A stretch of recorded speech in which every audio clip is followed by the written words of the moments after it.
अभय चरण के पिताजी यानी कि श्रीमान गौर मोहन डे एक शुद्ध वैष्णव थे, इसलिए उन्होंने अपने पुत्र को भी एक कृष्ण भक्त बनाया।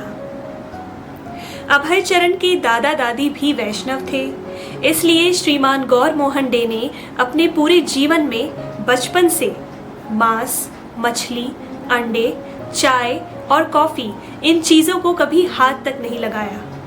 अभय चरण के पिताजी एक कपड़ों की दुकान चलाते। रात को दुकान बंद करने से पहले वो दुकान के बीचों बीच फर्श पर एक कटोरी में चावल रख देते, ताकि दुकान के अंदर जो चूहे हैं वो दुकान के कपड़े न खाएं बल्कि वो चावल खाएं। और इस तरह से वो दुकान बंद करके घर लौट आते।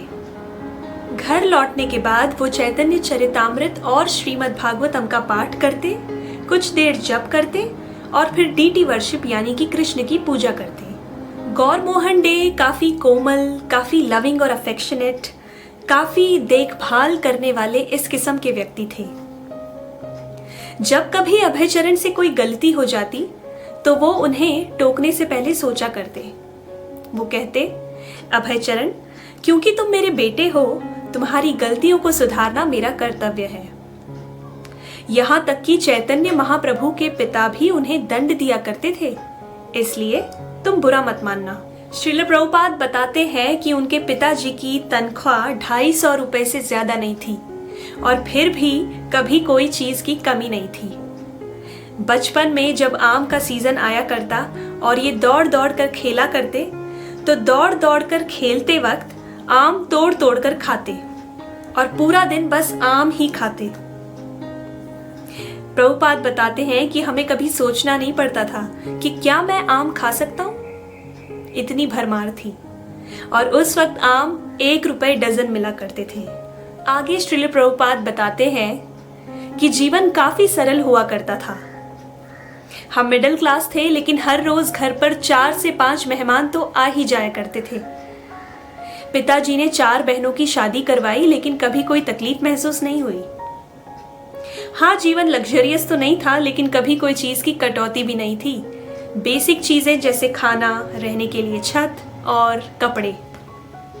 पिताजी हर रोज 2.5 लीटर दूध खरीदा करते थे। प्रभुपाद बताते हैं कि हम बहुत खुश थे। ऐसा नहीं था कि हमारे पास बंगला नहीं है, गाड़ी नहीं है तो हम दुखी हैं। प्रभुपाद के पिताजी कहते थे कि भगवान के 10 हाथ होते हैं। अगर भगवान उन 10 हाथों से आपसे कुछ लेना चाहते हैं तो आप अपने इन 2 हाथों से कितना बचा लोगे, और अगर भगवान उन्हीं 10 हाथों से आपको कुछ देना चाहते हैं तो आप अपने इन 2 हाथों से कितना बटोर लोगे।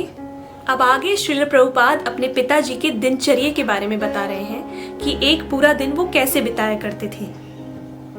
तो पिताजी थोड़ा देरी से उठा करते थे, सुबह 7 से 8 के आसपास, और उठकर स्नान कर लेते और स्नान करने के बाद थोड़ी सी खरीदारी करने के लिए चले जाते। खरीदारी करके लौटते और फिर सुबह के 10 बजे से दोपहर के 1 बजे तक वो पूजा पाठ में व्यस्त रहते। फिर दोपहर में लंच लेकर वो दुकान चले जाते और दुकान पहुंचकर 1 घंटे के लिए विश्राम करते। फिर रात को 10 बजे घर लौट आते और पूजा पाठ में व्यस्त हो जाते। तो श्रील प्रभुपाद बता रहे हैं कि एक्चुअली में पिताजी का जो असली बिजनेस था, असली व्यापार था, वो पूजा करना था। हाँ, जीवन जीने के लिए थोड़ा सा कमाना पड़ता था और उस कमाने के लिए वो थोड़ा दूसरा बिजनेस कर लेते थे, लेकिन फर्स्ट बिजनेस उनका था पूजा करना। हम सो रहे होते थे और पिताजी आरती कर रहे होते थे। घंटी की आवाज सुनकर हम उठ जाते थे और आंखें खोलकर देखते थे तो पिताजी कृष्ण को दंडवत प्रणाम किया कर रहे होते थे। अभय चरण के पिताजी हमेशा से चाहते थे कि अभय चरण राधा रानी के सेवक बने, भागवतम का प्रचार करे और कुछ धार्मिक कलाएं भी सीखे, जैसे कि मृदंग बजाना। वो अक्सर घर पर साधुओं को बुलाया करते थे और उनसे कहते थे कि मेरे बेटे को आशीर्वाद दीजिए कि वो राधा रानी के सेवक बने और राधा रानी उन्हें ढेर सारी ब्लेसिंग्स दें। अभय चरण और उनके पिताजी एक दूसरे की संगति बहुत एंजॉय किया करते थे।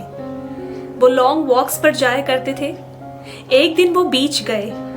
बीच पर एक योगी बैठा हुआ था। वो योगी वहां पर कई सालों से बैठा है, बिना हिले वहां से तपस्या किया करता है।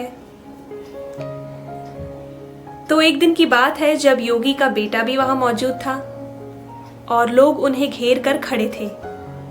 अभय चरण के पिताजी वहां गए और उन्होंने उन्हें कुछ दक्षिणा दिया और कहा, मेरे बेटे को आशीर्वाद दीजिए। एक बार अभय चरण की मां ने कहा कि मैं चाहती हूँ मेरा बेटा ब्रिटिश लॉयर बने, जिसका अर्थ था कि उन्हें लंदन जाकर पढ़ाई करनी पड़ती। पिताजी को ये बात कुछ हजम नहीं हुई। पिताजी ने कहा कि अगर मेरा बेटा वहां गया तो वहां के रहन सहन से, खान पीन से, पहनावे से वो प्रभावित हो जाएगा, जो मैं बिल्कुल नहीं चाहता।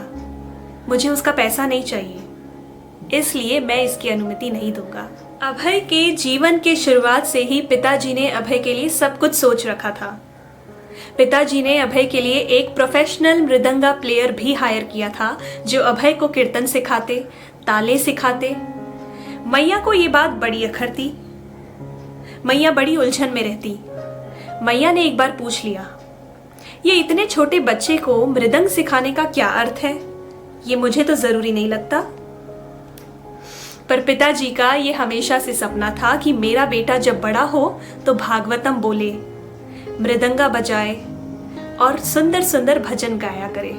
जब भी अभय चरण मृदंग लेकर बैठते, उनके छोटे छोटे हाथ मृदंग तक पहुंच ही नहीं पाते, लेकिन फिर भी गुरुजी जैसा बताते वो वैसा बजाने का प्रयास करते। जैसे जैसे अभय बड़े हुए और प्रैक्टिस करते करते उन्होंने बेसिक रिदम्स तो सीख ही लिए और उन्हें मृदंग बजाते देख पिताजी बड़े संतुष्ट और प्रसन्न रहा करते थे।